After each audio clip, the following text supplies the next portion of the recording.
Hello. Welcome everybody out there to PadreCast with Darren and Little Boy. I'm Little Boy. And I'm Darren. And first of all, I want to let you know there's a weekly show about the San Diego Padres. I want to first apologize because we usually go on Friday. Last Friday we had some scheduling conflicts. And this coming Friday we have some scheduling conflicts. So we're coming to you Wednesday. We're going to do a midweek show to kind of go in between the two that we're going to miss. And then the following Friday, hopefully we'll be back. First things first, your vacation is all over. How was it like to be back to work? After a couple weeks off, you're ready to get back anyway, so it's not too bad. Were you getting tired of lounging around the house and watching baseball all day? Felt like a soccer mom. So, so far the record for the Padres this year is 5-13. Over the last week, they've been 2-4. They've just really been struggling this year. I'm going to ask you the obvious question. What do you think the problem is? Well, for one, I'm not really sure what the fans expected. Obviously they want a team that will compete, right. and they haven't necessarily been able to do that to this point. But listen, nobody thought that they were going to win the National League this season. Right. But it still sucks watching a team get off to a slow start. You know, the funny thing is if this happens midway into the season, they go on a 5-13 stretch, but they're playing decent ball before and after that, nobody, it goes kind of unnoticed. But right. To start your season off like that, it sucks. I'm going through it with my own team. Yeah, I was gonna say one thing I forgot to do at the beginning. I want to say we do actually have a sponsor on our website. You go to PMLBsports.com and click on the Pro Sports Memorabilia. Excuse me, sorry, I froze up there for a second. Pro Sports Memorabilia link. Go ahead and order some stuff. We'll get a little bit of money for that. We are also streaming on Justin TV. Check out our PMLB Media channel on Justin TV, and all of our PMLB Media shows are streaming on there. You can also call in to the show 619-387-3457. I love to talk to the people. The people. And politician. You all right, pal? I'm struggling through the beginning of the show this week. He's going to pick it up. I don't know what to tell you. I'm struggling through the show a little bit. I want to give a Twitter shout out. SD fan 2378. He's of course a San Diego fan. He's a big Padre fan. He's a fan of all things San Diego. He talks a lot about Aztecs, and he does a lot of retweeting, and he tweets out a lot of really, really interesting San Diego sports stuff. So you might want to give him a follow. He's also my brother-in-law. And he's also Darren's brother-in-law. But yeah, he love the guy to death. But he is the true definition of a San Diego homer. Yeah, he's a big fan, and I actually invite you to call in and. If Darren ends up being away on assignment, because I know he has some PFP sports stuff he does sometimes, you can come on and sit in here and co-host with me sometime. Who do you got? Yeah, there's somebody I follow on Twitter, at San Diego Girly. She very very knowledgeable when it comes to the Padres. Bit of a homer too, with everyone wants to hate on our Orlando Hudson thing, but really interesting. She writes a blog after every Padre game, at least since I've been following her, and it's just interesting to get a girl's point of view. Everybody I always talk baseball with, dudes, so it was kind of interesting to get a knowledgeable girl's point of view on what's going on with the team. So I recommend following her. Now, does she come from the point of view of someone who's played baseball, or is it just more of like a female fan's point of view? It's basically, from what I gather, a female fan, and she tweets during the game, so I'm not always watching live, so kind of gets me in trouble sometimes. Yeah. But I always try to make sure I read her blogs nightly. Yeah. So I'll have to check that out. Actually, you had told me about her, and I was looking today, and I couldn't remember the exact name, so I'll check that out tomorrow. I'm not sure if I can say it on here, but you'll if you follow her, she's got a link right there on her Twitter page. Problem spots for the Padres this year. They're 5-13. Like you said, nobody expected them to win Nobody serious expected them to win the West, but I was expecting them to do better than 5-13. They're fifth in the league in strikeouts. Last Friday, when we were getting ready to do the show, they're actually in first, so they're down to fifth. So I guess they're improving, or maybe some other teams are doing bad. But they're still striking out almost 8 times a game, which is a lot. That's a lot of strikeouts. It's a lot of strikeouts when you're not getting any power production. If it's one thing to be a team Milwaukee Brewers, Cincinnati Reds that hit the 3-run homer with regularity, but when they're not getting that and they're striking out a lot, it's tough sledding. Speaking of the power, they're down to 27th in the league in home runs, which is just awful when you're striking out. When you're 5th in the league in strikeouts, you shouldn't be that far down. They're 28th in batting average. They're 10th in ERA. The pitching hasn't been that bad. The problem is it's being wasted. That was the story of the beginning of the season last year. Is the pitching was being wasted because they just aren't scoring runs. When I actually pulled up to the studio, the game is currently going on. It was in the 5th inning. They were down 2-0. They only had 1 hit. Since then, I believe we've got some updates on your phone. You're following along on the phone. Yeah, it's 2-1. O-Dog. My boy O-Dog hit a home run. So you're coming around on him a little bit because you were down on him. I'll save it for a little bit later in the show, but Okay. We've got some bright spots. There's a couple that we're going to skip because we're going to talk about them later on. Luke Gregerson, he's appeared in 8 games, giving up no runs. Usually it's an inning at a time, but that's not too bad to start the season. He's kind of the guy now. Mike Adams gone, Heath Bell gone. I mean, they brought in Houston Street, but he's kind of the lead dog down there. Yeah. Been with the team for a while now. It's amazing. He throws that slider, and it's like everybody knows it's coming. They still swing, and they miss ugly. They miss ugly. When he's got that slider working, it's nasty. I thought Anthony Bass. He's only Anthony Bass has pitched pretty good. He came up. They brought him up. He's only 1-2, but his ERA is 2.33. And a lot of our pitchers have low ERAs. They're just not getting the wins. But I thought he should get some recognition. I thought he's pitched pretty good. You can't go by the wins losses. I mean, Felix Hernandez is a perfect example. I mean, that guy's win-loss record is around 500 every year, but he's always in talk for the Cy Young. Did he win the Cy Young with that? He did. Yeah, he wasn't 500, but you can't you can't go by win losses. Anthony Bass is pitching great, so you got to be happy about what Anthony Bass is doing. Yeah, Clayton Richards. I don't have him written down here. He's one of my favorite Padres. He actually pitched pretty good yesterday. They got the loss. He'd struggled a little bit. He's just so hit or miss. He pitches so good, and then he'll give up 6 runs. It's tough. It's tough making your living being a starting pitcher for the Padres. Knowing that essentially a one bad inning where you're allowed 2 or 3 runs, and then it's going to be tough to win that game. Yeah, that's a good point. Dustin Mosley out for the year, shoulder surgery. Kyle Blanks out for the year. I know that people kind of forgot about Kyle Blanks because he was out for last year too. You think that's going to affect the team at all? Either one of those? You know what? Kyle Blanks, I don't think was going to be a factor this year anyway. Like I said a couple weeks back, pick and choose who you want to hate on, but he, talk about some tough luck for that guy. Just always battling, one thing or another, whether it's, fans booing him or whether it's injuries here or there. It's just too bad for him. I kind of wanted to see him at least give it a healthy shot. Right.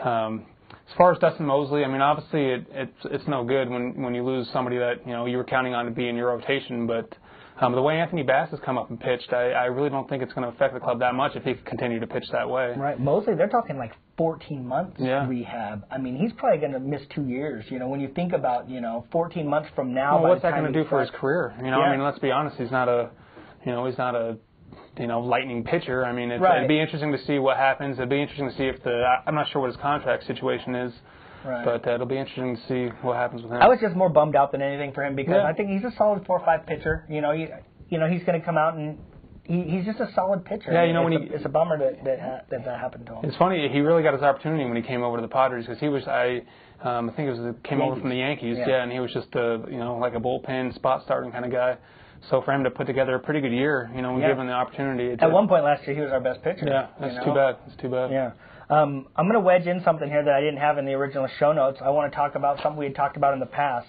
This is going to be called the Schadenfreude section of our show, and we are going to look over some Padres. I don't want to just say former Padres because every team has former players everywhere. We're just going to talk about players that were on the team last year. We're going to have to limit it to that, or this segment could take an hour. Let's start with your favorite, Mr. Shoelaces, Heath Bell.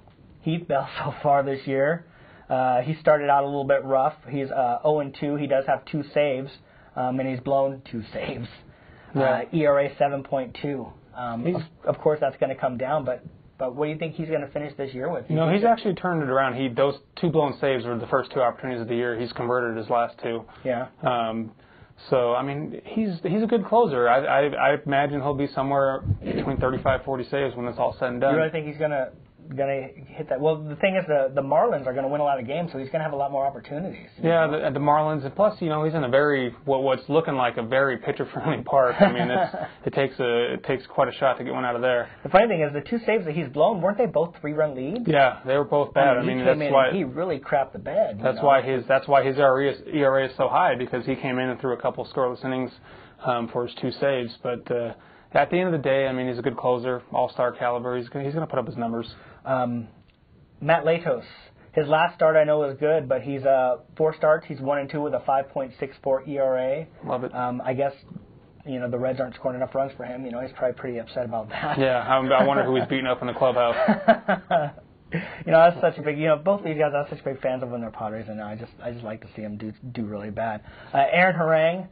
He left. He did what a lot of people like to do. They come to San Diego, they sign their 1-year deal, have a good year, and then they get out of Dodge and sign a big contract somewhere else.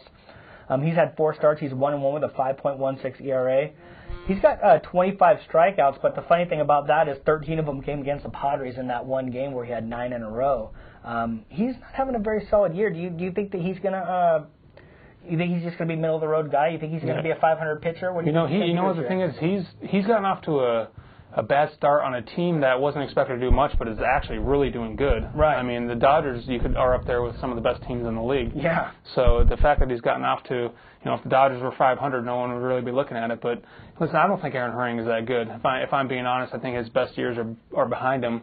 And I said after he struck out 9 straight Padres that I'd be surprised if he has 9 strikeouts in a game from here on out, let alone in a row. Right. So his best years are behind him. I wouldn't be surprised if he puts up like if assuming he gets 30 starts this year, 8-14 kind of record. Really? Like that. Yeah. Really? Below 500, huh? Yeah. And Aaron Cunningham wasn't a huge part of the Padres, but he's another guy I found. He's played in 13 games for the Indians so far. He's batting 200, no home runs, no RBIs. I'm sure some of those are pinch hitting, but you don't get as much pinch hitting opportunities in the AL, so I'm sure he's getting some starts in there. He started out pretty slow. Maybe we should have finished with Matt Latos just because we could have talked more about him. Yeah. All right, let's move on. I actually have a question for you. I like to propose a different question each week to Darren, coming from his background. You have a lot of sports background, but my pitching question to you is, to me, I don't want to use the word devastating, but seems to me the most effective pitch in all of baseball is the changeup. That's what seems to me is the most effective pitch. You can get a guy, and I come from the Padres. You look at a guy like Trevor Hoffman. At the end of his career, he was throwing a fastball that was like 85 miles an hour, and he was still an effective closer with that changeup.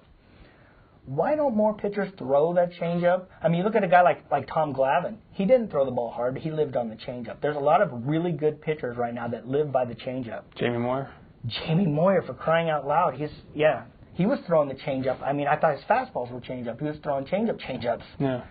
Why aren't more pitchers throwing it? Is it a very difficult pitch to throw, or is it more of a you're almost afraid to throw? You're not confident in it. Is it a confidence thing, or is it a difficulty thing?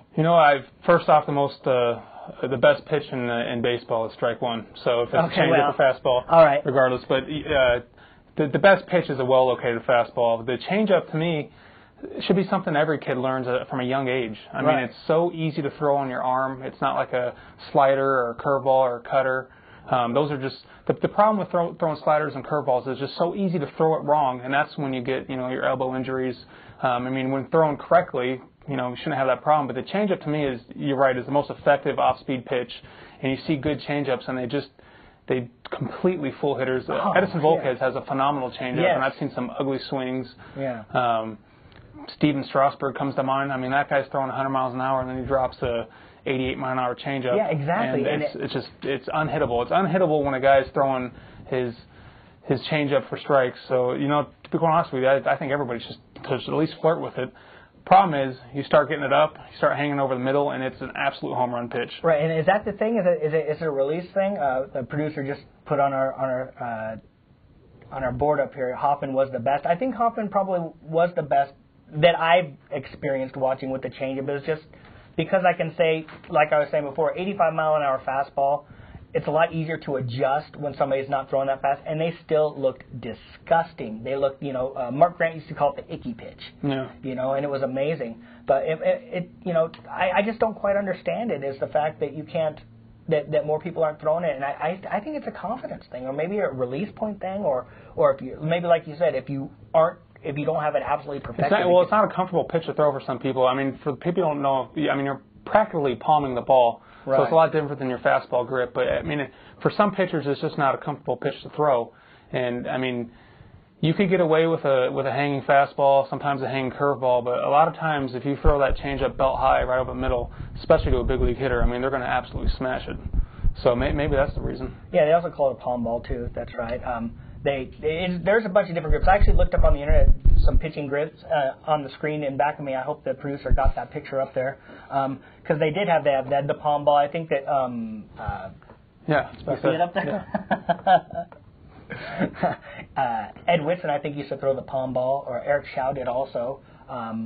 And it's just a change of speed pitch. Yeah, a circle change. I know that the grip is like that. It's a 3-finger. There's all sorts of different a lot of big ways leaguers. A lot of big leaguers are flirting with like a split finger pitch that they use as a change. Ryan Dempster comes to mind. As long as you have something that's going to mess up those guys' timing. Even I remember watching Ted Lilly. He would throw. He throws 87, 88 miles an hour. But every once in a while, he'd just leak a fastball right down the middle of 82, just to mess with the guy's timing, and that's all it is. I mean, as a hitter, you're trying to get in a groove and have, your timing is just so, that's how you hit. What's funny is all throughout Little League, I played all Little League baseball. I was a pitcher for a long time. I did a lot of pitching. I pitched all the way up through Pony League, but I never developed. I basically threw a fastball. And then I learned how to throw a pretty effective hanging curveball towards the end of my career. And that was it. I never really learned the changeup. It was never even talked about. It was just fastball. When you're young, that's all you throw. That's too bad. You could have been in the bigs. Well, if I was a lefty, maybe. No. Let's go on to our players of the week. Real quick, I wanted to throw in one thing. Sure. A couple weeks ago, I talked about one of the big problems I have with Padre fans is they pick and choose who they want to hate. And one thing that I've noticed on Twitter and just on all the blogs and everything is I cannot believe how bad the Padres fans are hating on Orlando Hudson and Jason Bartlett. I mean, they're trying to get this Perino guy to be the everyday second baseman or shortstop. And he's not playing bad. He's not playing bad. He's playing good. He's got an air tonight, by the way. But with that being said, I mean, the same thing you could have said that about Aaron Cunningham. I mean, he has a stretch or two where he comes off the bench or he gets a spot start and he goes 3 for 3. Everyone thinks he's the next great outfielder. Yeah. But you got a guy in Cameron Maybin who's hitting 170. How come nobody wants to talk about that? You're right. Why does Cameron Maybin get a free pass? I don't hear any of these local sports yahoos talking about him and talking about his time to get him time off. If you'll remember, in one of our early shows, you had mentioned one of the problems with Orlando Hudson is he hits 218, 220, but he's got an all-star mouth. He does, and he's got all-star. He's got all-star body language too. Yeah. And he comes across as cocky and arrogant, like a Ryan Braun type. Except for the difference is Ryan Braun puts up numbers. But regardless of all that, you still got Bartlett doesn't come across like that. No. Bartlett comes across as a great guy. Every interview I've ever heard of him, he sounds like a great dude. So the fact that everyone wants to pick and choose who they hate on, Kyle Blanks, you're another guy that Padre fans hate for some reason. But it baffles me that you're building your team around this center fielder hitting 170. Maybe that should kind of turn on a red light. Like, hey, maybe we are looking. I mean, at some point you got to shake that prospect tag, and when you're getting a 5 or 6 year extension, I think now's the time. Yeah, we get intrigued by you see all the tools that someone like Will Venable. We've had a hard time letting him go, although he's playing pretty decent this year. He's having a pretty decent year. But you see some guys have all of these tools, and you just expect them to put up numbers like some of the leaders are, and you keep wanting to. You're so afraid to let them go and watch them do it with another team. I think that's part of it too. Let's move on to our players of the week. I've chosen someone who you've hated on for quite a while, Chase Headley. Last week he hit 400 with 2 home runs, and he had a 500 on-base percentage. He's actually having a pretty decent season so far, especially for a team that is not hitting. He's hitting 290, 4 home runs with a 426 on-base percentage, and I wish I had looked this up. I think he only had 4 or 6 home runs all last year. He had 4 home runs last year. Yeah, so that's pretty good. That's a pretty good start for him, I think. Yeah, I think he's, I don't know if he's top 5, but I know he's in the top 10 in home runs and RBIs. That puts him on pace to hit over 20 bombs, which, that'd be a start. You'd like to hit 25 or 30 for your third baseman, but I think we'd take 20 at least over 4. Yeah, it's coming about 3 or 4 years too late, but yeah, I can't hate on the guy. He's the only guy in that lineup who's consistently hit. Yeah. I mean, take away the first week of the season, and he's definitely been the best Padre. Yeah, that's for sure.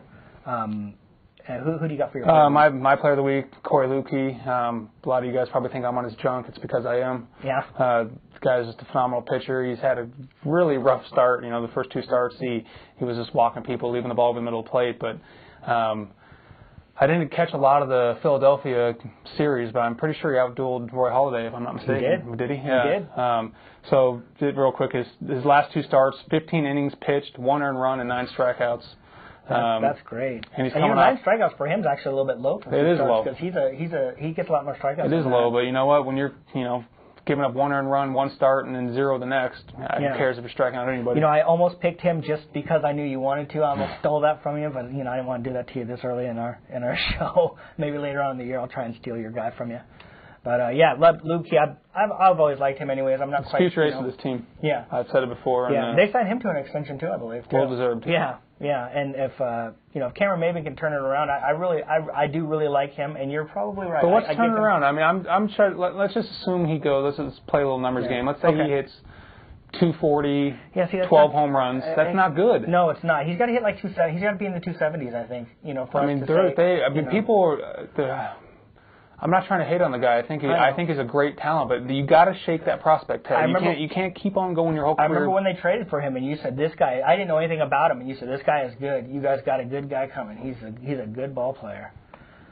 So he's just got to figure it out sooner or later. You're right. He does have to shake. You can't just always be a prospect. You can't always be a 5-tool prospect. You have to be a 5-tool player. I agree. With that, we're going to go ahead and let you go. We're not going to be with you this Friday, but the following Friday we will be back. Tune in. Check us out at PMLBsports.com. We stream every Friday. I'm not going to give you a time because we don't know yet. We will get a regular time. We welcome you to call in, to the show, 619-387-3457. You can reach me on Twitter. I'm at LBHost. And where can we reach you, D? I'm on Twitter at DarrenPFPSports. And check out all our other shows at PMLBsports.com. Until then, take care. Keep complaining about the fences. Cheers.